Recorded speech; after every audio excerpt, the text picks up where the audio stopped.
एक टॉपिक है जिसका नाम है रिसोर्स रूम मैनेजमेंट। ठीक है, तो रिसोर्स रूम क्या होता है? रिसोर्स रूम वो रूम जहाँ पर हमें सारे रिसोर्सेस अवेलेबल मिलते हैं, सारे संसाधन हमें मिलते हैं। ठीक है, अब बात आ रही है स्पेशल एजुकेशन के अंदर, यानी कि विशिष्ट शिक्षा के अंदर। तो क्या मतलब, शिक्षा कहाँ मिलती है? स्कूल। तो ये कहाँ होना चाहिए? स्कूल के अंदर होना चाहिए।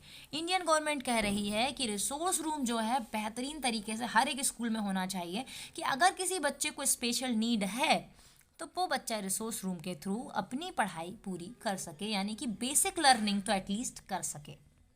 फिर हम आगे बढ़ते हैं तो हम देखते हैं कि रिसोर्स रूम के अंदर कौन कौन होने चाहिए। भाई पहले तो सबसे बड़ी बात यह है कि स्पेशल चाइल्ड होना चाहिए, है ना। अगर टीचर क्लास में पढ़ा रही है और वो नोटिस कर रही है कि मेरा ये बच्चा है जो सीख नहीं पा रहा है, मैं बार बार इसे पढ़ा रही हूँ, कोई ना कोई प्रॉब्लम तो आ रही है। तो क्या प्रॉब्लम आ रही है उसको एनालिसिस करने के बाद, क्लिनिकल जांच करने के बाद वो भेजती है उसको रिसोर्स रूम में, और रिसोर्स रूम में जाकर हमें मिलते हैं special educator, speech therapist, occupational therapist मिलते हैं, रेमिडियल एडुकेटर्स मिलते हैं। यानी कि जो बात बच्चा क्लास में नहीं सीख पा रहा है, यहाँ वो उसको थेरेपी वगैरह प्रोवाइड करवाई जाती है। ये जरूरी नहीं कि हफ्ते के सारे दिन अवेलेबल हो, कभी कभी आते हैं स्पीच थेरेपिस्ट और ऑक्यूपेशनल थेरेपिस्ट आते हैं।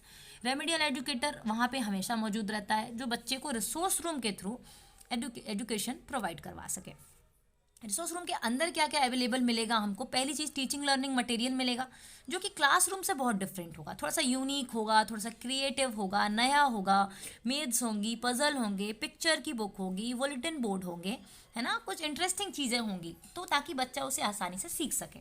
अब सबसे इंपॉर्टेंट बात आती है कि रिसोर्स रूम में हम कैसे भेजें बच्चों को। तो बच्चों की लाइफ में जो इंपॉर्टेंट रोल प्ले करते हैं उनके पेरेंट्स और टीचर। तो सबसे बड़ी बात यह है कि अगर बच्चा क्लासरूम में नहीं सीख रहा है तो सबसे पहले तो टीचर को पता चलेगा। तो टीचर किससे कंसल्ट करेगी? टीचर कंसल्ट करेगी पेरेंट्स से, और पेरेंट्स की परमिशन के साथ उसे हम रिसोर्स रूम प्रोवाइड करवाएंगे। फॉर एग्जाम्पल, अगर क्लासरूम में हम फोटोसिंथेसिस पढ़ा रहे हैं तो बच्चे को अगर फोटोसिंथेसिस की प्रोसेस नहीं समझ में आती तो कोई बात नहीं, हमने यहाँ इजी बनाया उसके लिए। रिसोर्स रूम में जाकर बच्चा ये सीखेगा कि रूट्स क्या होती हैं, प्लांट्स क्या होते हैं, फ्लावर क्या होता है, ये क्या होता है, ताकि वो बच्चा जो है लर्निंग से पीछे ना रह पाए, एजुकेशन से पीछे ना रह पाए। तो यहाँ पर एक बात आती है कि every child had a right to get educated. तो हम ये बात मान के चलते हैं कि हर बच्चे को पढ़ने का अधिकार है। हो सकता है कि वो इतनी क्रिटिकल चीज़ें नहीं समझ पा रहा है, पर हम उसे कुछ ना कुछ एजुकेशन में सिखाने की कोशिश कर सकें। अब हम आते एक तरीके से कि इसके अंदर क्या है, रेमेडियल क्लासरूम होगा, एक तरीके से उपचारात्मक कक्षा होगी, है ना। स्पेशल इंस्ट्रक्शंस हम उसे देंगे, एकेडमिक रेमेडिएशंस देंगे, है ना, विशेष निर्देश देंगे, एकेडमिक उपचार होगा एक तरीके से, कि अगर बच्चा नहीं सीख रहा तो अलग तरीके के निर्देश हम उसे प्रोवाइड करेंगे, अलग अलग तरीके के असाइनमेंट हम उसे देंगे, है ना। ऐसा नहीं कि बहुत ज़्यादा कुछ दे देंगे, लेकिन कुछ कम।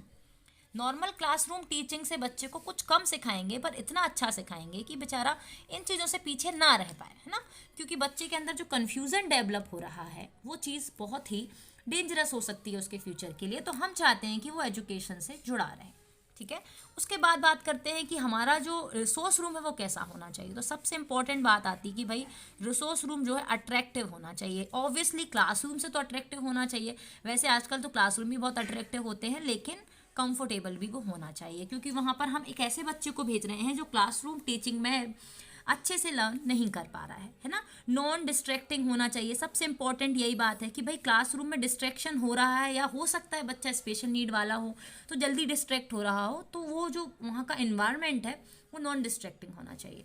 फिर क्या है, लर्निंग के लिए अप्रोच होना चाहिए उसका, कि भाई वहाँ पे आप बच्चा सीखने जाए, अगर जा रहा है तो कुछ ना कुछ वहाँ से सीख कर आए। तो ये हमारा कहलाएगा, यहाँ पर हमारे पर कहलाएगा ये रिसोर्स रूम का मैनेजमेंट। तो इन सब कामों का जब हम मैनेजमेंट करेंगे, यानी कि इन सब चीज़ों का जब हम मैनेजमेंट करेंगे, तो वो हमारा कहलाएगा रिसोर्स रूम मैनेजमेंट। तो भाई रिसोर्स रूम मैनेजमेंट हम कैसे कर सकते हैं? अच्छी रेमेडियल क्लासरूम प्रोवाइड करवा कर, बच्चे को उससे टॉपिक से रिलेटेड थोड़ा बहुत कुछ पढ़ा कर, रेमेडियल एजुकेशन प्रोवाइड कर कर।